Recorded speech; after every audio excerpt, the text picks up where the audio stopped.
Pada materi ke-12 tentang deteksi dini pertumbuhan dan perkembangan dan rujukan dini penyimpangan perkembangan anak. Di materi sebelumnya sampai ke TDD ya, TDL, TDD, kemudian di materi ini kita akan bahas sedikit mengenai KMME, GPPH, CAT, dan intervensi untuk rujukan dini. Deteksi dini penyimpangan mental emosional adalah kegiatan pemeriksaan untuk menemukan secara dini adanya masalah mental emosional, autisme maupun gangguan pemusatan perhatian atau disebut juga GPPH. GPPH itu lebih kepada hiperaktivitas pada anak, sehingga nanti bisa segera dapat dilakukan intervensi. Apabila penyimpangan mental emosional ini terlambat diketahui, biasanya intervensinya akan lebih sulit dan biasanya berpengaruh pada tumbuh kembang pada anak tersebut.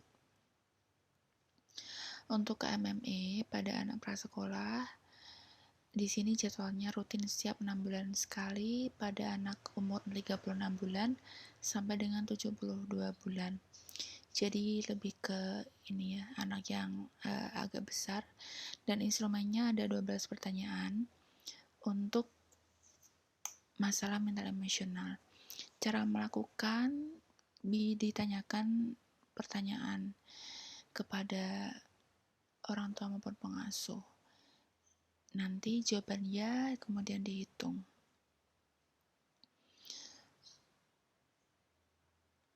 Apabila jawaban ya-nya ditemukan 2 atau lebih, maka perlu adanya rujukan ke rumah sakit yang memiliki fasilitas kesehatan jiwa maupun tumbuh kembang anak.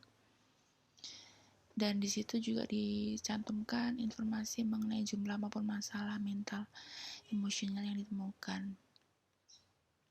Kemudian untuk CAT atau disebut juga deteksi dini autis ditujukan di anak usia 18-36 bulan. Dan deteksi dilakukan jika adanya kecurigaan maupun keluhan dari orang tua, bisa pengasuh, kemudian juga dari tenaga, kader, maupun juga biasanya dari guru sekolah. Biasanya ada keterlambatan bicara, gangguan komunikasi maupun interaksi sosial, maupun perilaku yang berulang-ulang. Alat pendeteksinya disebut juga CAT, Checklist for Autism in Toddlers. Ada 2 pertanyaan, yaitu 9 pertanyaan yang harus dijawab oleh orang tua maupun pengasuh, dan 5 pertanyaan dilakukan dengan mengamati dan juga memberikan perintah kepada anak. Cara pelaksanaan kita lakukan mengajukan pertanyaan dengan lembut, jelas, maupun nyaring. Kemudian juga kita lakukan pengamatan kemampuan sesuai dengan tugasnya, sesuai dengan di checklist CAT, kemudian kita catat dan kita interpretasi. Jika anak menjawab tidak pada pertanyaan A5 dan A7 serta tidak melaksanakan perintah B2, B3 maupun B4, maka anak mempunyai resiko rendah menderita autis. Yang tadi B2, B3, B4 berarti resikonya tinggi. Kemudian resiko rendah jika menjawab tidak pada pertanyaan A7 serta tidak melaksanakan perintah di B4. Kemudian juga anak mengalami gangguan lain jika jawaban tidak jumlahnya 3 atau lebih untuk pertanyaan ke-1, 4, 6, 8, 9 dan perintah B1 dan B5. Dan anak akan ada di batas normal jika tidak termasuk kategori di atas. Intervensi. Jika ada resiko menderita autis, maka perlu dirujuk ke rumah sakit yang memiliki fasilitas kesehatan jiwa maupun tumbuh kembang anak. Untuk GPPH di anak prasekolah di usia 36 bulan ke atas indikasi atau jika ada keluhan dari orang tua ataupun pengasuh. Keluhannya bisa berupa anaknya nggak bisa duduk tenang, kemudian kadang juga bergerak tanpa tujuan dan tidak mengenal lelah, dan perubahan suasana hati yang mendadak impulsif. Alatnya berupa formulir GPPH yang ada 10 pertanyaan yang harus dijawab oleh orang tua maupun pengasuh dan perlu pengamatan pemeriksa tentang keadaan anak. Caranya sama dengan pertanyaan-pertanyaan lain, kita ajukan kepada orang tua maupun pengasuh. Kemudian juga kita lakukan pengamatan, dan mengamatinya bisa di rumah maupun sekolah.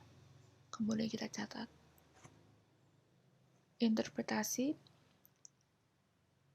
skornya 0 jika tidak ditemukan pada anak, 1 jika kadang-kadang ada, 2 jika sering, kemudian 3 jika selalu pada anak. Jika total skornya 13 atau lebih, maka kemungkinan anak tersebut mengalami GPPH.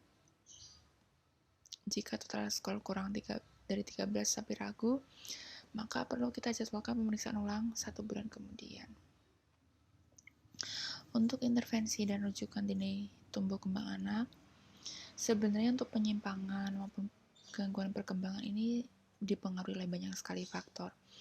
Bisa dari lingkungan sekitar, bisa dari tingkat kesehatan, bisa dari status gizi. Kemudian juga jika anak usia 0-5 tahun biasanya kurang mendapat stimulasi.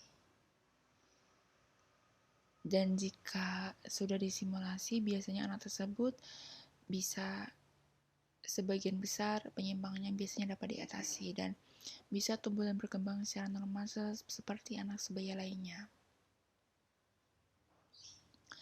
Tujuan intervensi dan rujukan dini untuk mengoreksi, memperbaiki, dan mengatasi masalah maupun penyimpangan perkembangan sehingga anak dapat tumbuh dan berkembang secara optimal sesuai dengan potensinya. Jadi di 5 tahun pertama kehidupan ini merupakan jendela kesempatan dan masa keemasan bagi orang tua dan keluarganya dalam meletakkan kesehatan secara fisik, mental, kemampuan menalar, kemudian juga kepribadian, kemandirian, maupun juga adaptasi terhadap lingkungan. Jika anak terlambat maupun sulit dikoreksi, tidak segera dikoreksi, maka intervensi akan lebih sulit di usia-usianya yang lebih besar. Intervensi dini itu adalah merupakan tindakan tertentu pada anak ketika anak tersebut mengalami penyimpangan. Bisa dari gerak kasar, gerak halus, dari bicara dan bahasa, maupun sosialisasi dan kemandirian. Jadi intervensinya dilakukannya di rumah selama 2 minggu, kemudian diikuti dengan evaluasi hasil intervensi stimulasi perkembangan. Kemudian dirujuk ketika tidak dapat ditangani, dan rujukannya dari tingkat keluarga dan masyarakat, di tenaga kesehatan di puskesmas, kemudian di rumah sakit. Kemudian juga orang tua perlu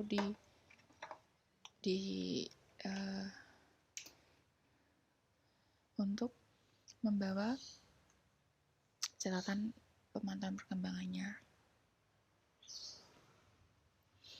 Bila kasus penyimpangan tersebut perlu penanganan lebih lanjut, maka dari puskesmas dilakukan rujukan ke rumah sakit terdekat. Tingkat rumah sakit rujukan puskesmas, jika tidak bisa ditangani di puskesmas, maka dirujuk ke rumah sakit kabupaten, yang tentunya ada spesialis anak, ahli gizi, kemudian laboratorium, dan diagnostik.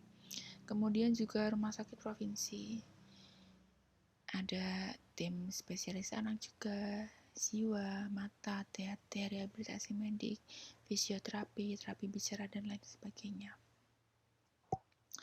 Di sini adalah alurnya. Di anak 0-6 tahun kita deteksi dini dulu, kemudian apakah dia sesuai, oke, kita simulasi rutin.